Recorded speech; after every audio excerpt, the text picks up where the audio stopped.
자, 요한복음 7장 지지난 주죠. 2주 전에 저희가 요한복음 7장을 들어가면서 그 앞에 말씀들 저희가 나눴던 6장까지의 말씀을 간략하게 제가 요약을 하면서 정리를 했었습니다. 이제 요한복음 7장은 초막절로 시작을 합니다. 요한복음 7장은요. 7장 1절과 2절을 보시면 그 후에 예수께서 갈릴리에서 다니시고 유대에서 다니려 아니하심은 유대인들이 죽이려 함이로라. 유대인들의 명절인 초막절이 가까운지라. 이렇게 이제 초막절이라는 중요한 하나의 절기를 맞이하면서 이 7장이 시작을 합니다. 이 초막절은 우리로 이야기를 하면 추수감사절과 유사한 그러한 의미를 가지고 있는 절기가 초막절입니다. 이제 크게 제가 몇 주 전에 요한복음 말씀을 나누면서도 이스라엘에 세 가지 절기가 있다는 것을 설명을 드린 바가 있는데요. 첫 번째가 유월절이고요. 두 번째가 오순절, 세 번째가 초막절입니다. 그래서 유월절은 하나님께서 이스라엘을 애굽에서 구원해 내신 그 하나님의 구원을 기념하는 날이 유월절입니다. 하나님께서 이스라엘을 애굽에서 구원해 내신 그 날을 기념하는 것이 유월절이고, 오순절은요 6월절로부터 50일이 지난 후에 첫 수확을 감사하는 날입니다. 오순절은 6월절로부터 50일이 지난 후에 첫 수확을 감사하는 절기가 오순절이에요. 그래서 이제 주로 50일이 지난 후에 첫 수확이 보리라고 해서 맥추절이라고도 합니다. 맥추절. 그리고 마지막 이제 초막절은요. 추수를 마친 후에 모든 이 수확물을 가지고 그것에 대해서 그 모든 우리가 누리고 있는 이 모든 것에 대해서 하나님 앞에 그것이 모두 하나님께서 우리에게 허락하신 축복이며 은혜라는 것을 기념하는 그러한 날이 초막절입니다.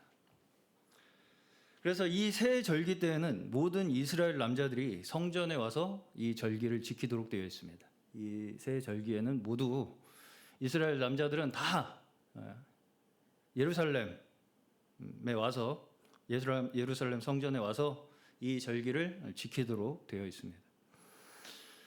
그런데 이 초막절에만큼은요 한 가지 특별한 규칙이 있습니다. 레위기를 잠시 보겠습니다. 레위기 23장 34절. 이스라엘 자손에게 말하여 이르라. 일곱째 달 엿닷새 날은 초막절이니 여호와를 위하여 이레 동안 지킬 것이라. 이렇게 이제 말씀을 하시면서 초막절을 지키라고 하시는데 구체적으로 어떻게 지켜야 되느냐 39절부터 나옵니다. 39절부터 너희가 토지 소산 거두기를 마치거든 일곱째 달 열닷새 날부터 이레 동안 7일 동안 여호와의 절기를 지키되 첫날에도 안식하고 여덟째 날에도 안식할 것이요 첫날에는 너희가 아름다운 나무 실과와 종려나무 가지와 무성한 나무 가지와 신의 버들을 취하여 너희의 하나님 여호와 앞에서 이레 동안 즐거워할 것이라. 너희는 매년 이레 동안 여호와께 이 절기를 지킬지니 너희 대대의 영원한 규례라. 너희는 일곱째 달에 이를 지킬지니라. 너희는 이레 동안 초막에 거주하되 이스라엘에서 난 자는 다 초막에 거주할지니 이는 내가 이스라엘 자손을 애굽 땅에서 인도하여 내던 때에 초막에 거주하게 한 줄을 너희 대대로 알게 함이니라. 나는 너희의 하나님 여호와이니라. 아멘. 네. 여기 보시면 다른 절기와 한 가지 다른 특별한 명령이 하나 있는데 40절입니다. 이레 동안 즐거워하라고 말씀하십니다. 즐거워하라.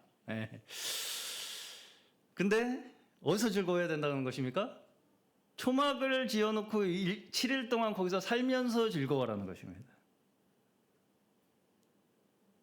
자, 우리가 모든 수확을 다 마치고 나서 감사와 기쁨을 누리려면 우리의 생각으로는 풍성한 수확물과 더불어 여태까지 내가 일궈낸 이 안락한 환경과 이 모든 풍요로움을 한껏 누리면서 이제 좀 쉴만하게 됐는데 이제 다 수확하고 이제 창고에다가 이렇게 넉넉하게 이제 다 쌓아놓고 이제 좀 누려야 되잖아요. 누려. 플렉스를 해야 되잖아요. 플렉스. 플렉스를 해야 되는 그때 어떻게 하라는 거예요? 7일 동안 초막을 지어놓고서 거기 살으라는 것입니다. 플렉스를 해야 감사와 기쁨이 넘치지 않겠습니까, 우리가? 뭔가 막 펑펑 막 뭔가 이제까지 수확한 것도 먹고 쓰고 막 부어라 마셔라 해야지, 그렇죠? 그래야지 뭔가 감사와 기쁨이 샘솟아 날 것 같은데 여태까지 이래서 이제 수확을 마치고서 이제 좀 먹고 살만해졌나 싶었더니 7일 동안 초막을 짓고 거기서 살으라는 거예요. 근데 그 와중에 그걸 즐기라는 것입니다. 뭐 하나님이 좀 성격이 이상하신 거 아닙니까? 초막에 살으라는 것을 즐기래요. 야 즐겨 너 거기 초막 지어놓고서 7일 동안 즐겨 거기서. 이제까지 풍성하게 걷어놓은 거는 별로 어떻게 하라는 얘기가 없이 7일 동안 초막을 지어놓고서 거기서 즐기라. 자, 과연 우리가 많은 것을 소유하면 감사가 많아지겠습니까? 편안하고 안락한 환경이 되면 될수록 감사가 많아지겠습니까? 제가 이제 설교하면서 군대 얘기를 가끔 하게 되는데, 제가 이제 처음 그 훈련소 기초 군사 훈련을 받은 부대가 구사단 백마부대라는 데였어요. 뭐 나름대로 약간 전방이라서 또 힘들기로 유명했던 부대이기도 해서 거기만 이제 저는 훈련만 받았어요. 근데 거기 이제 처음 갔더니 이 훈련병들을 처음에 길들이는 한 가지 이제 특이한 방법이 있었다는 것입니다. 그게 뭐였냐면 제 기억이 한 3주 정도 됐던 것 같은데 한 3주 6주 훈련이잖아요. 한 3주 동안 물을 안 줘요. 물을 안 줘요. 그러니까 이제 뭐 밥 먹고 이런 거는 다 주는데 딱 그 말하자면 물을 안 줘요. 딱 이 마실 물을 안 줘요. 한 3주 동안 물을 안 줘요. 그러니까 정말 나중에는 어떻게 되냐면 처음에 훈련소 가면은 어쨌든 간에 이게 얼마나 처음에 힘들고 적응도 안 되고 그러겠어요. 근데 물을 안 줘요. 그러니까 나중에는 어떻게까지 되냐면 밤에 화장실을 간다고 해놓고 손을 닦으면서 그 수돗물을 마시게 돼. 그 수돗물을 핥아먹어. 그러면서 갈증을 해결하려고 해, 훈련병들이. 근데 그것도 화장실을 못 가게 해. 세수하면서. 손 씻는 척하면서 물을 마시게 되는. 그것도 막 단속을 하더라고요. 심지어. 뭔 컨셉인지 잘 모르겠는데 아직도. 훈련 받으면서 자꾸 화장실 갈까봐 그런가, 아니면 물갈이 해가지고 또 뭐 설사할까봐 그런 거 잘 모르겠는데, 하여튼 정말 모든 사람이 평생에 못 겪어본 얼마나 애지중지 다 귀하게 자란 자식들이 아니겠겠습니까? 남자 훈련병들이. 저도 마찬가지고. 정말 평생 못 겪어본 갈증을 그 몇 주간에 겪어봤습니다. 저도. 그래가지고 이제 주일이 됐어요. 주일 되면 이제 교회를 보내주잖아요. 교회 갔더니 콜라를 줘. 그 콜라가 얼마나, 그러니까 소문이 나는 거예요. 막, 야, 교회 가면 콜라 준대. 콜라 마시러 가는 거예요, 교회를.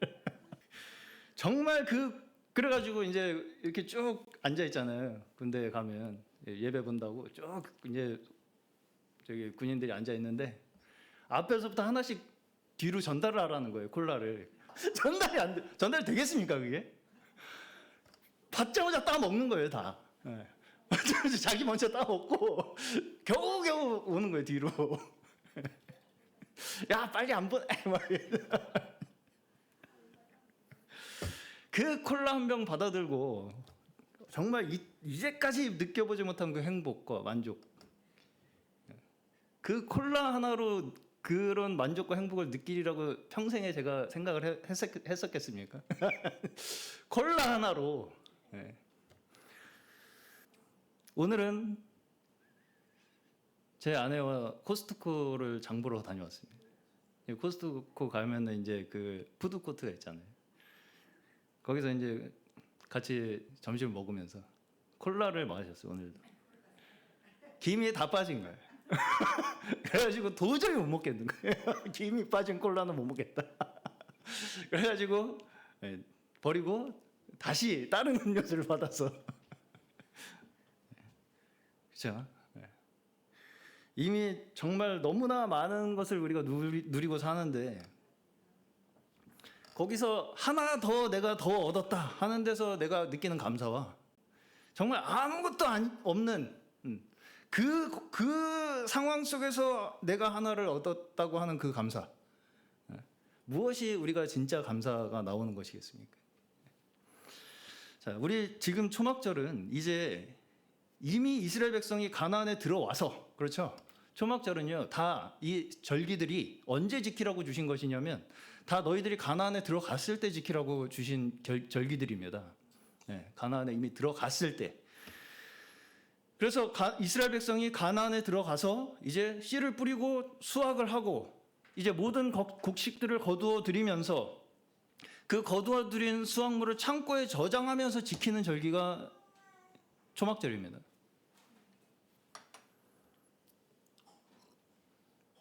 다시 말해서 초막절은 1년 중에서 가장 풍성하고 한가위만 같아라.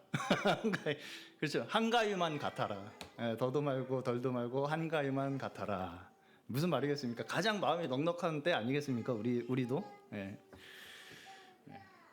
그래서 이거 가지고 이제 앞으로 좀 먹고 살면 되겠구나. 이런 안심이 좀 되는 때가 그때 아니겠어요? 1년 동안 이렇게 이제 잘 추수를 했으니까 이제 1년 동안 그거 가지고 우리가 이제 잘 먹고 살면 되겠구나. 이런 안심이 되고 들고 좀 그거 가지고 누리고도 싶고 좀 그렇죠. 그런 때가 이제 바로 초막절입니다. 그렇겠죠. 근데 그때 하나님께서 그 1년 중에 가장 풍성한 그날을 초막을 짓고 일주일 살아라. 저희 수련회 다녀왔습니다. 수련회. 솔직히 2박 3일도 단체 생활한다는 게 쉽지 않습니다. 그렇죠? 2층 남자 숙소 어땠냐? 온수를 틀면 난방이 돼요. 우리 이재성 전사님이 잠을 못 자고 있는 땀이 줄줄 나셔가지고 그렇다고 온수를 안 쓸 수도 없고 온수를 안 쓸 수도 없고 온수를 보일러를 틀면은 난방이 돼. 그래가지고 찜질방이 되는 거예요. 남자 숙소가. 2층에서 주무신 분들 다 고생하셨습니다. 그래가지고 우리 형제님들 저를 포함해서 저는 그래도 이제 좀 밑에 왔다 갔다 하면서 이제 했는데 중간에 이제 그 2층 숙소에서 쉬시는 분들이 좀 힘드셨어요. 어쨌든 화장실도 같이 써야 되고 그렇죠. 여러모로 불편한 것이 많습니다. 수련회라는 것이. 그래서 저도 사실은 이번 수련회 준비하면서 사실 이제 뭐 여러 가지 과정들이 있었지만 뭐 다 설명을 드리기는 어렵고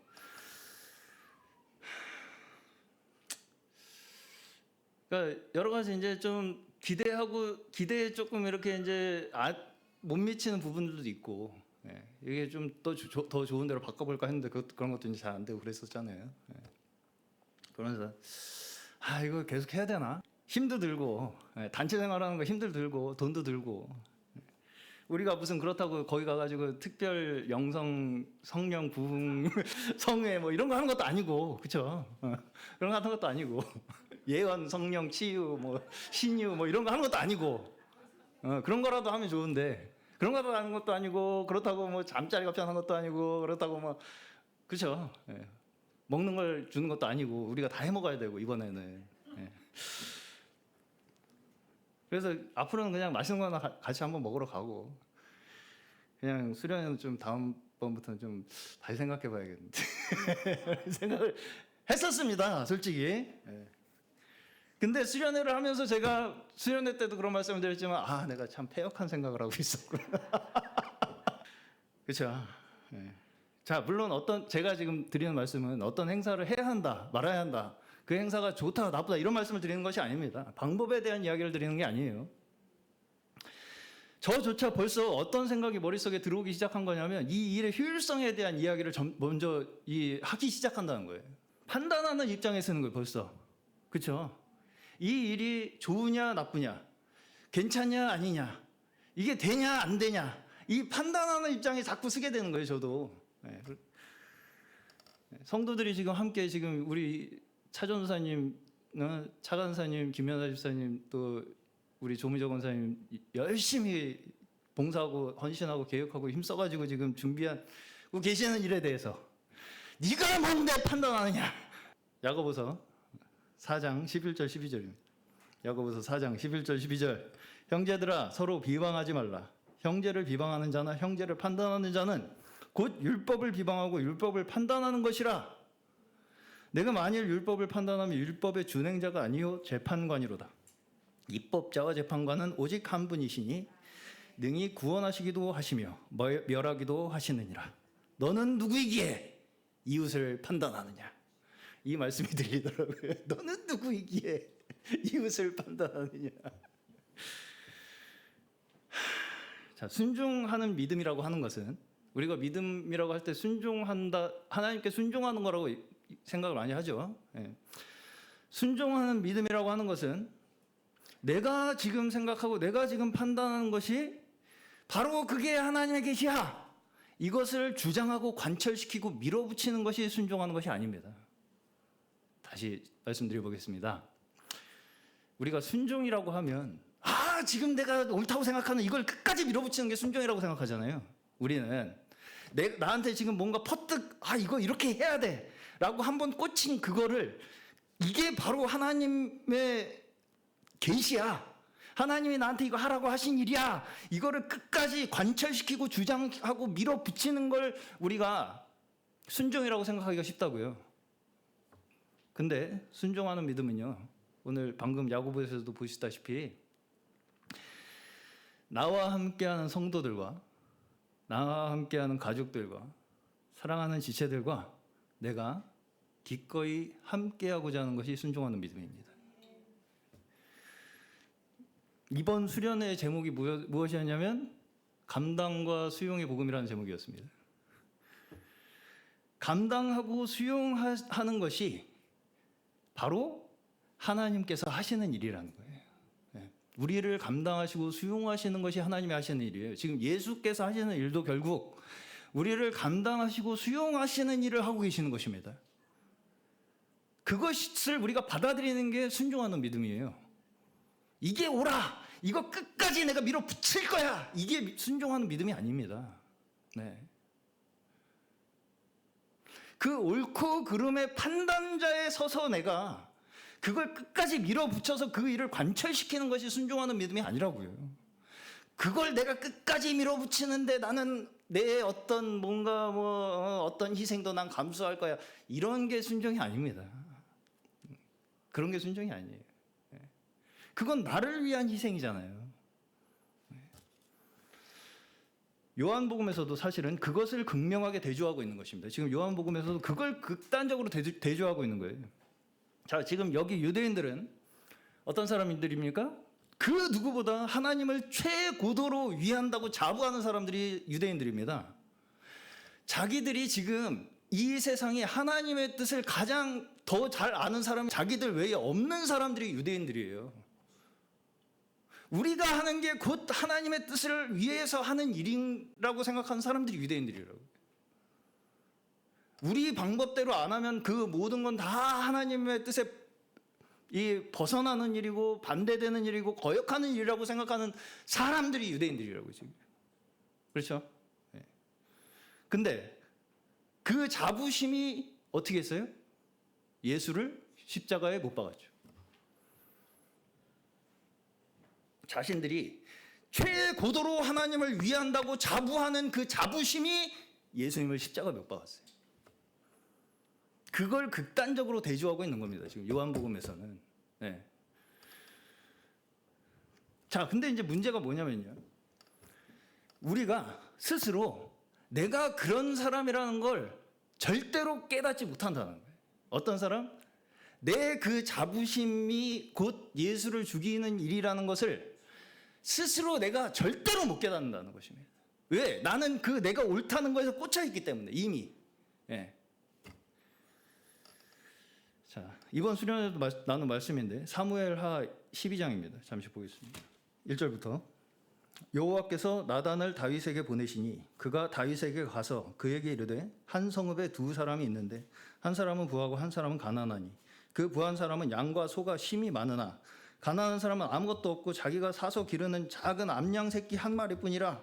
그 암양 새끼는 그와 그의 자식과 함께 자라며 그가 먹는 것을 먹으며 그의 잔으로 마시며 그의 품에 누움으로 그에게는 딸처럼 되었거늘 어떤 행인이 그 부자에게 오매 부자가 자기에게 온 행인을 위하여 자기의 양과 소를 아껴 잡지 아니하고 가난한 사람의 양 새끼를 빼앗아다가 자기에게 온 사람을 위하여 잡았나이다.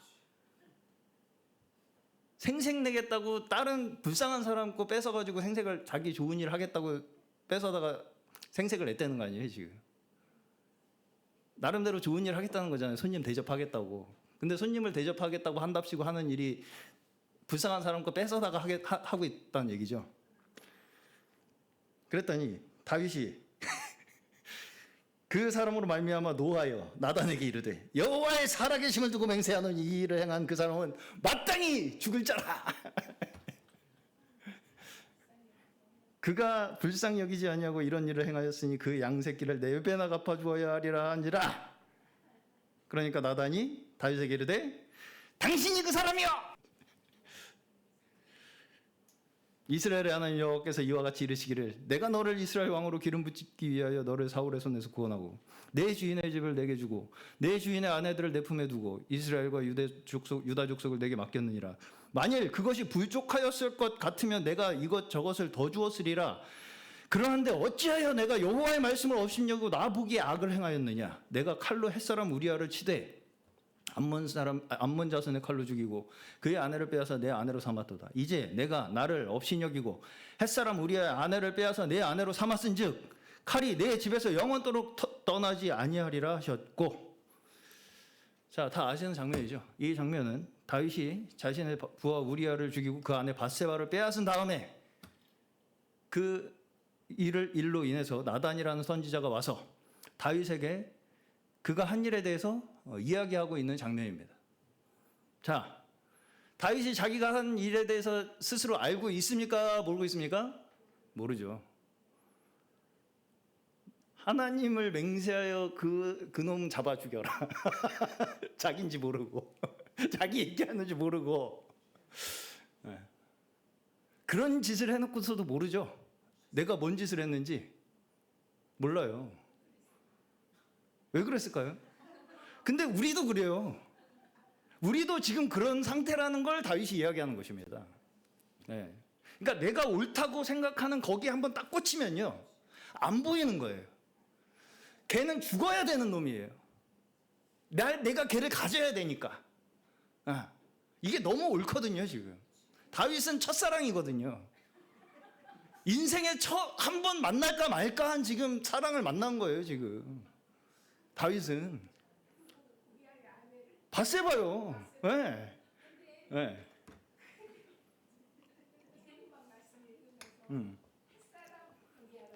네. 네. 왜냐면 유대인은 선민사상이 있잖아요. 햇사람은 이방 족속이었잖아요. 네. 좀 무시하지 않았나?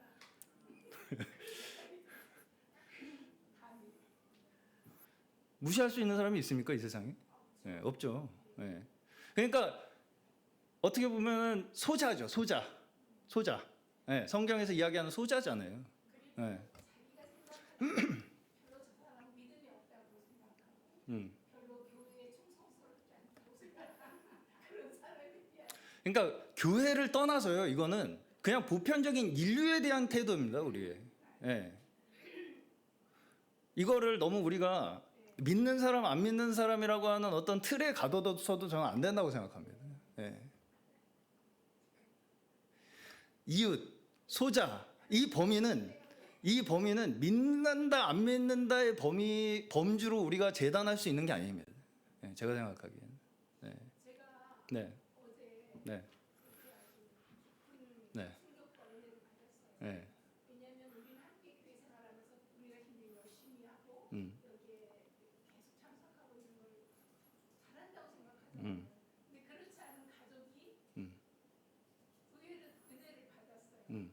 정말 주님에게서 직접.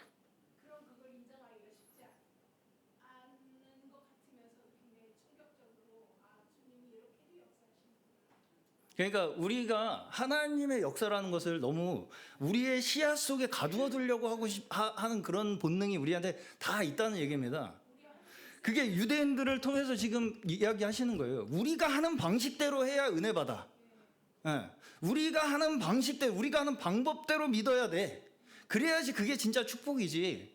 그러다 보니까 그 밖에 있는 사람들에서 약간의 그런 마음을 가지는 그 자체가 살인이라고 얘기하는 겁니다.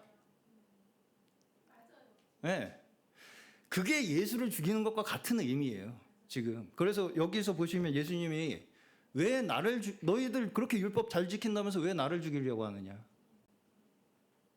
그게 단순히 예수님을 죽인다라는 의미가 아니라 어떤 타인에 대해서 내가 옳다고 하는 것으로 말미암아 그 사람을 재단하고 평가하고 판단하고 제거하려고 하는 그 마음, 그것이 곧 하나님과 완전히 정반대의 일을 하고 있는 사람의 모습이라는 것을 보여주시는 거예요.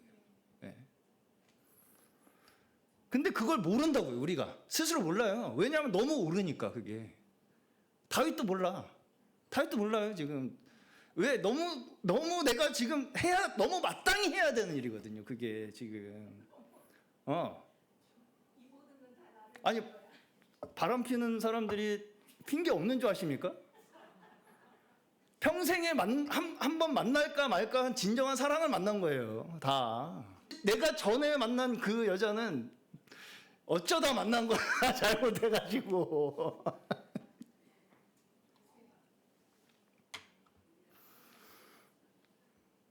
거기에 빠져 있는 거예요, 지금. 다윗은. 네, 다윗은 거기에 빠져 있으니까 그러니까 완전히 자기 중심적인 판단을 하는 사람의 전형. 이걸 지금 다윗이 보여주는 겁니다. 네.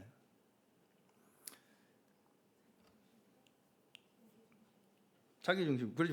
우리도 마찬가지. 그러니까 내가 지금 내 중심적으로 생각하고 판단하고 있는지 스스로 모른다고요, 우리가.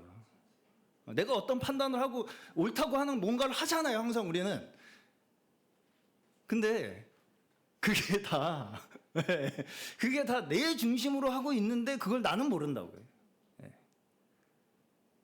절대 우리는 스스로 깨달을 수가 없습니다, 그걸. 그러니까 이제 나단이 그게 너야 하는 순간 그제서야 알죠. 그래도 거기서 다윗이 하나님의 마음에 합한 사람이라고 할 수 있는 것은 다른 왕 같으면 나단을 목을 뱉겠죠. 다른 왕 같으면 나단 목을 뱉겠죠. 네가 어디서 감히 지금 왕 앞에서 지금 내가 한 일에 대해서 지금 뭐라고 확 그러지 않고 다윗은 받아들였죠. 내가 하나님 앞에 죄를 지었습니다. 내가 죄 가운데서 잉태했습니다. 정직한 영을 회복시켜 주시옵소서. 이런 기도를 하잖아요. 그게 하나님 앞에 하나님의 마음에 합한 자의 고백이라는 것입니다. 다윗이 뭘 영웅적인 일을 업적을 읽어서 하나님의 마음에 합한 사람이라는 거 이야기하는 게 아니에요.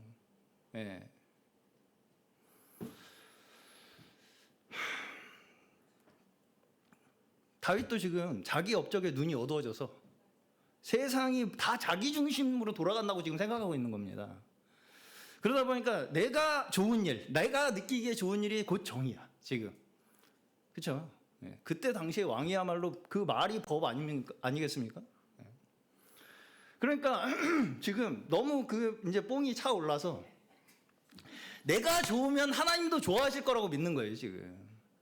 내 기분이 좋으면 그게 곧 하나님이 좋은, 그게 무슨 말입니까? 자기가 곧 하나님이란 얘기죠.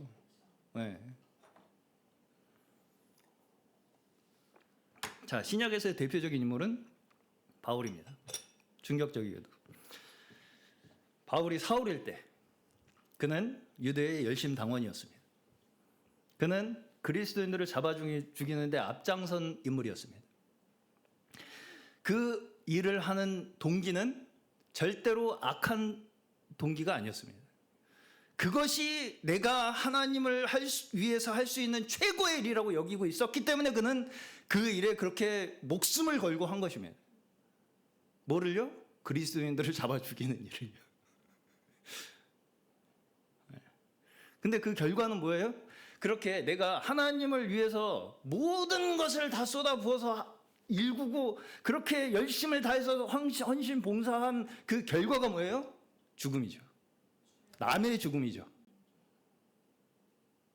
나는 지금 하나님을 위해서 최선을 다하고 그 뜻을 다 이루겠다고 지금 성취해보겠다고 하고 있는 그 모든 열심과 고집과 그 의지와 의도가 어떤 결과로 맺어진다고요 지금? 남의 죽음으로 맺어지고 있다. 남의 죽음. 내 울음이 남의 죽음으로 증명될 수밖에 없잖아요 지금. 오늘 말씀 제목이 저는 그래서 바로 그것입니다. 어찌하여 나를 죽이려고 하느냐.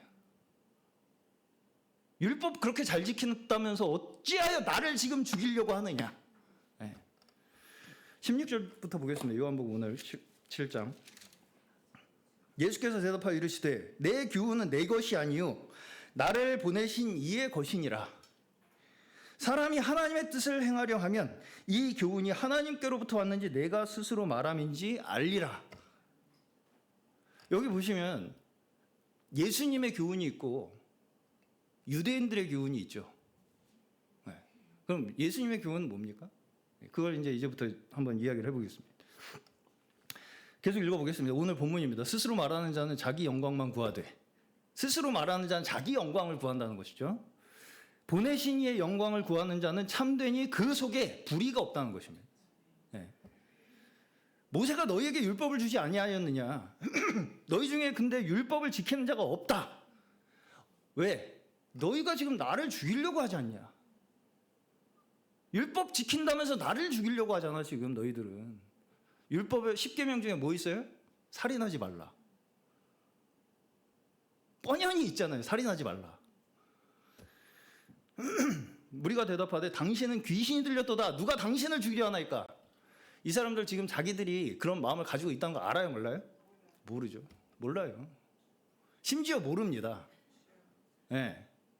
내가 지금 하는 일이 이 사람을 내가 죽이고 싶어 하는 일이라는 것조차도 지금 못 깨닫고 있어요. 너무 오르니까. 그러니까 그거 자체가 눈에 안 보이는 거예요 지금 그냥. 이게 내 눈 밖에 있습니다 지금. 그 생명 있다고 뭐 한 사람 뭐 사라지고 없고 그게 지금 중요하냐 지금? 하나님의 일을 해야지 지금. 하나님의 뜻을 이루어야 되는데 지금. 예수께서 대답하여 이르시되 21절 내가 한 가지 일을 행하매 너희가 다 이로 말미암아 이상히 여기는다. 그 한 가지 일이 뭡니까? 이웃과 함께하는 일이죠. 그 이웃을 살리는 일이죠. 근데 그걸 이상하게 여겨요. 뭐 그렇게 쓸데가 없는 일을 하고 다니냐 저 사람은. 그래가지고 뭐 답 나와? 열심히 지켜야지 막 내가 뭔가 이렇게 쌓아 올려야지 업적을. 모세가 너희에게 할례를 행했으니 그러나 할례는 모세에게서 난 것이 아니라 조상들에게서 난 것이요. 그러므로 너희가 안식일에도 사람에게 할례를 행하느니라. 모세가 할례를 행했죠. 근데 이상하게도 할례를 행하기 위해서는 안식일을 범하게 된다는 거예요. 그러니까 난지 8일 만에 할례를 행해야 되잖아요. 그날에 안식일이 걸리면 할례를 행해야 되는 거예요. 그러니까 서로 율법이 서로 상충되는 일이 있지 않냐 이거죠. 그럼 뭐가 더 중요하냐? 그렇죠? 모세의 율법을 범하지 아니하려고 사람이 안식일에도 할례를 받는 일이 있거든. 내가 안식일에 사람의 전신을 건전하게 한 것으로 너희가 내게 노여워하느냐? 할례는 우리의 생명이 하나님으로부터 나왔다는 고백입니다. 그러면 예수님께서 병자들을 고치고 죽은 사람을 살리고 하는 모든 그러한 일들을 하시는 일 가지고 지금 시비를 거는 거잖아요. 안식일에 그런 일을 했다고.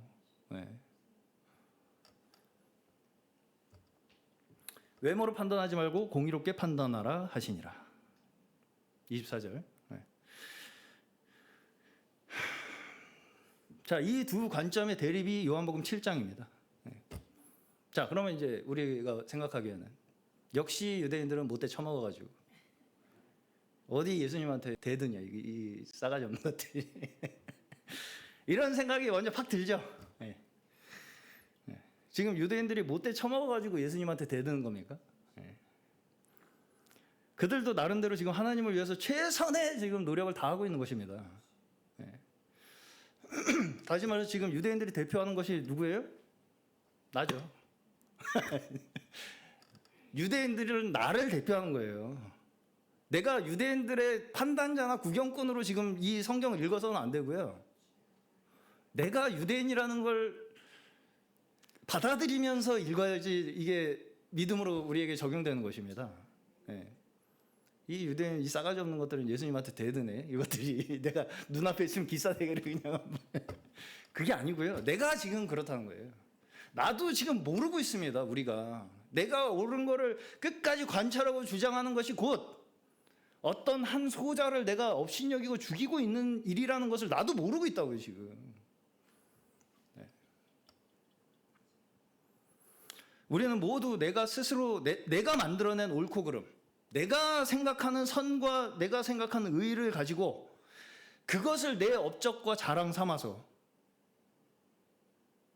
그것이 마치 내 믿음이고 내 구원인 것처럼 생각하는 그것의 결과가 결국 뭐로 결론 지어질 수밖에 없냐면 남을 죽이는 것으로밖에 결론을 지어질 수밖에 없다는 것이 우리의 모습이라는 거예요.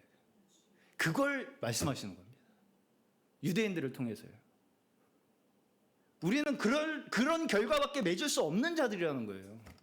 우리가 아무리 뭔가를 노력해가지고 만들어내고 의의를 추구해보려고 하고 뭔가 좋은 걸 만들어내려고 노력을 하면 할수록 누가 죽어 나간다는 거예요. 계속 주변에서.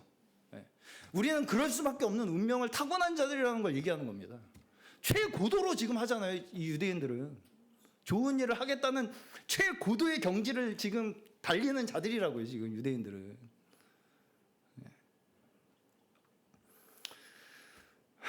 옳고 그름으로 따지면 그들이 안식일을 지켜야 한다는 주장이 틀리다고 말할 수 있겠습니까?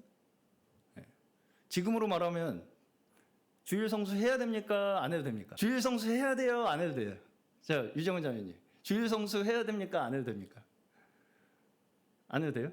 예수님이 안식일이 사람을 위해 있다 이렇게 말씀하십니다. 사람이 안식일을 위해 있는 것이 아니라고 말씀하시죠? 기억나시죠? 네. 안식일이 사람을 위해 있다. 사람이 안식일을 위해 있는 것이 아니다. 잘 이해하셔야 됩니다. 주일도 사람을 위해 있는 것입니다. 사람이 주일을 위해 있는 것이 아닙니다. 무슨 말씀인지 아시겠죠? 네. 교회도 하나님께서 우리를 위해서 준비해 주신 선물입니다. 교회도요. 내가 애써가지고 교회를 어떻게 잘 만들어가지고 이거 하나님 더 잘 만들었죠? 갖다 바치라고 우리에게 주신 게 교회가 아니고요. 우리를 위해서 하나님께서 마련하신 거처, 안식할 거처, 그것이 교회입니다. 나를 위해 존재하는 거예요. 그렇죠? 교회는. 그래서 우리가 교회에 올 때 저는 물론 저도 뭐 전혀 부담감을 안 가질 수 없는 위치에 있기 때문에 교회에 올 때 그럼에도 불구하고 저는 최선을 다해서 그런 마음을 가지고 교회에 오려고 합니다. 하나님께서 오늘도 나를 불러주셨구나. 그 축복의 자리에 나도 이제 오늘도 가서 하나님이 나한테 무슨 또 오늘 은혜를 주시려나 축복을 주시려나 그런 기대를 가지고 오는 것이지 내가 뭔가 여기서 뭔가 잘해가지고 애써가지고 뭔가를 만들어가지고 잘 만들었죠 이거 갖다 바치고 그러라고 교회가 있는 것이 아니라는 것이죠. 우리가 교회를 위해 있는 게 아니에요. 교회가 우리를 위해 있는 거죠. 네. 그렇죠? 그죠? 하나님께서 우리를 위해서 다 은혜로 준비해 주신 거라고. 우리는 자꾸 어떤 결과물을 만들어 내놓는 것이 하나님을 위한 내 업적이고 내 자랑이고 하나님께서 나를 그러니까 축복하셔야 되는 어떤 요구의 근거로 자꾸 우리는 삼으려고 한다는 거예요. 한마디로 내가 어떤 결과물을 잘 만들었으니까, 내가 이렇게 잘했으니까, 이쁜 짓 했으니까 그러니까 하나님 축복 내놓으셔. 이런 어떤 하나의 근거로 자꾸 우리는 생각하기가 쉽다는 것입니다. 믿음을. 근데 그런 식으로 계속 가면 어떻게 된다고요? 그렇게 계속 가면 예수를 죽이게 된다고요. 웃을 일만은 아닙니다. 계속 그런 식으로 우리가 이 신앙을 그런 식으로 자꾸 받아들이게 되면요, 예수를 죽이게 된다고요. 예수를 죽인다는 것이 다른 것이 아닙니다. 내 옆에 소자를 업신여기고 이웃을 판단하고 교회를 불평불만으로 자꾸 바라보는 거 있죠. 이거 수련해, 이거 해서 되겠어 이거? 제 그 패역했던 생각. 그것이 바로 예수를 죽이는 것과 같은 일이라는 것입니다. 죄송합니다, 예수님. 구원의 기쁨을 허락하여 주시옵소서. 정직한 영을 회복시켜 주시고. 소자 하나에게 물 한 잔 주는 것이 곧 나에게 주는 거라고 말씀하시죠. 그 소자가 나라는 거죠, 예수님께서. 네. 다시 말해서 바로 예수가 우리 바로 옆에 있는 그 소자로 오셨다는 거예요. 그죠? 네. 예수님께서 오신 목적이 자기를 나타내시고 자기를 자랑하고 자기를 드러내고 자기를 증명하기 위해서 오신 분이 아니라 진정 우리와 함께 하시는 하나님, 우리의 친구 되시고 우리의 이웃 되신 하나님을 우리에게 보이시기 위해, 나타내 보이시기 위해 오신 분이 예수님이시라는 것입니다. 예. 그런데 우리는 지금도 죄송합니다, 주님, 예수를 매일 죽입니다. 우리는 오늘도 늘 배반합니다. 예. 그런데도 우리는 몰라요, 알아요? 모른다는 거예요. 우리는 스스로 절대 모른다는 것입니다. 지금도 모릅니다, 우린. 모릅니다. 네. 지금 이 사람들도 모르죠. 네. 누가 당신을 지금 죽인다고 그러는 거예요, 지금? 귀신 들렸어, 지금? 예수님한테. 나는 지금 잘하고 있다는 거예요, 최고도로 지금. 네. 누가 내 앞길을 막겠느냐? 내가 내 이 하나님을 위한 열정을 누가 막겠느냐, 이거죠. 그게 문제예요. 바울은 언제 알게 됩니까? 바울은 언제 알게 돼요? 스데반의 죽음을 보고 나서죠. 스데반을 돌로 쳐 죽여 마땅하게 생각했다는 거예요, 그걸. 바울이 그때 당시에 쟤는 죽어야 되는 놈이지, 저거 당연히 죽어야죠. 그래서 저 스데반 저 나쁜 놈자가. 그런데 그 길에 어떻게 돼요? 예수님께서 나타나셔가지고 왜 나를 핍박하냐? 왜 나를 핍박하냐? 무슨 얘기입니까? 그게 곧 나라는 거죠. 예수님이. 네가 핍박하는 그게 곧 나라는 것입니다. 그들이 누구예요? 그들? 내 이웃이죠. 내 이웃이 곧 주님이라는 거예요, 지금. 그러니까 이웃에서 모든 범위에서, 그러니까 이웃이라고 하면 우리가 생각하기엔 옆집 사람이라고 생각을 하니까 이게 가족은 그럼 이웃이 아닌가 이렇게 생각을 하는데, 그냥 내 옆에 있는 모든 사람이 이웃입니다. 성경에서는. 예. 옆집 사람이 아니고, 옆집 사는 아저씨 아니고, 202호 사는 아저씨 아니고요. 예. 나 외에 모든 내 주변에 있는 사람이 이웃입니다. 예. 그렇게 생각하시면 됩니다. 내 이웃에게 하는 것이 곧 주님께 하는 거라는 얘기죠. 네. 다윗도 자기의 죄를 깨닫고 이제 그 죄값으로 자기 자녀들의 간에 사륙이 벌어져요. 네. 그리고 아들 중에 하나는 압살롬은 자기를 배반하고 죽이려고 쫓아다니죠. 네. 그러한, 말하자면 굉장히 암울한 말년을 보내면서 다윗이, 그러면서도 그 죄과가 자신에게 있음을 고백하는 그 믿음을 결국은 보여주는 것이 다윗이 하나님의 마음에 합한 자로서 말년을 보낸 그의 믿음이라는 것입니다. 예. 그것이 곧 뭐냐면 구원이 나에게 있지 않다는 것을 고백하는 거예요. 네. 내가 아무리 뭘 잘한다고 발버둥을 쳐봐야 결국 이 꼴이구나. 하나님 구원이 나에게 있는 것이 아닙니다. 나는 죄 중에 출생한 자입니다. 구원해 주시옵소서. 네. 모세도 마찬가지입니다.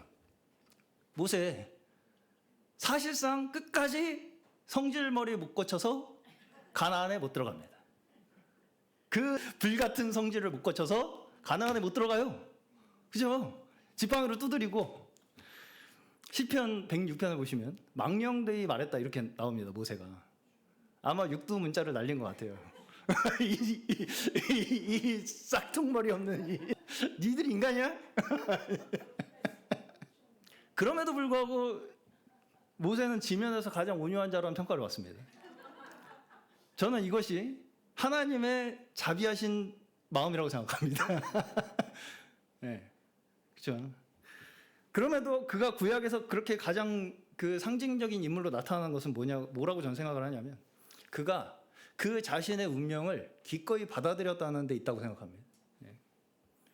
그렇죠. 마지막에 그가 그렇게 하나님께서 너 가나안에 못 들어가. 그러고 너와 같이 나왔던 그 모든 사람들과 너는 가나안에서 그냥 죽어. 2세들만 들어갈 거야. 라고 했을 때 그들과 자신의 운명을 묶은 그 자체, 모세가 하나님 저라도 들여다보내 주시죠. 쟤네들은 그렇다 치는데 쟤네들은 원래 좀 못된 애들이잖아요. 저는 그래도 좀 잘하지 않았습니까? 제가 이제까지 한 게 얼마인데. 그렇게 하지 않고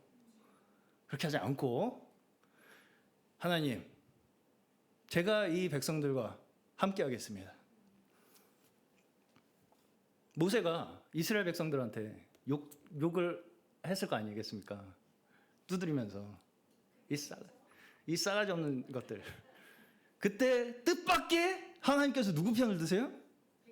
백성들 편을 드세요. 너 내 새끼들한테 왜 그래? 너 내 새끼들한테 왜 그래? 왜 선 넘어 너? 너 선 넘지 마 너. 어? 그 선이 뭐예요? 하나님께서 우리와 함께 하시는 그 선을 넘지 말라는 것입니다. 그 순간 모세는 우월한 위치에 쓰죠. 이 싸가지 없는 새끼 같은. 그 선 넘지 말라는 겁니다. 네가 뭔데 판단하는 위치에 쓰냐는 거죠. 네. 그러니까 모세가 바로 알아듣죠. 바로 알아듣습니다. 네. 그러고선 그들과 기꺼이 그 운명을 함께하는 것. 그것이 모세의 믿음이고 순종입니다. 네. 이것이 우리가 외모로 판단하는 것이 아니라 공의롭게 판단하는 평가입니다. 사람에 대해서 우리가 공의롭게 판단하는 평가예요. 그의 잘잘못에 있는 것이 아닙니다. 내가 걔 잘했네, 잘못했네. 이런 우리의 판단과 평가에 달려있는 것이 아니라 그 모든 과정을 통해서 하나님께서 그를 어떻게 완성시켜 나아가시는가 하는 그 믿음. 그 믿음이 우리가 예수를 믿는 자들로서 가장 우리가 가져야 할 공의로운 양심의 판단이라고 저는 믿습니다. 내가 이 사람 보니까 잘했어, 잘못했어가 아니라 그 모든 과정을 통해서 하나님께서 그를 어떻게 완성시켜 나아가시는가. 그 기대를 가지고 사는 사람들이잖아요, 우리는. 그 믿음이잖아요, 그게. 여기서 끝나는 것이 아니지 않습니까? 우리의 인생이. 우리의 생명이. 네. 우리는 서로에 대해서 그것을 기대하고 그것을 위해 기다려주는 것이 우리가 서로에 대해서 가져야 할 하나님의 마음이고 뜻이라고 저는 믿습니다. 네. 오늘 저희 모두가 이 자리에 있는 것이 우리의 공로도 아니요, 우리가 잘해서도 아니고 잘못해서도 아니고, 잘못해서 이 모양 욕걸린 것도 아니고, 잘해서 이렇게 잘난 것도 아니고, 그 모든 인생의 발걸음에 하나님께서 함께 하시기에 여전히 우리의 인생에 의복이 헤어지지 아니하고 신발이 떨어지지 아니하고 발이 부르트지 아니하고 부족함 없이 우리와 함께 하시는 하나님, 그 하나님과 함께 사시는 축복된 인생 되시기를 축원합니다.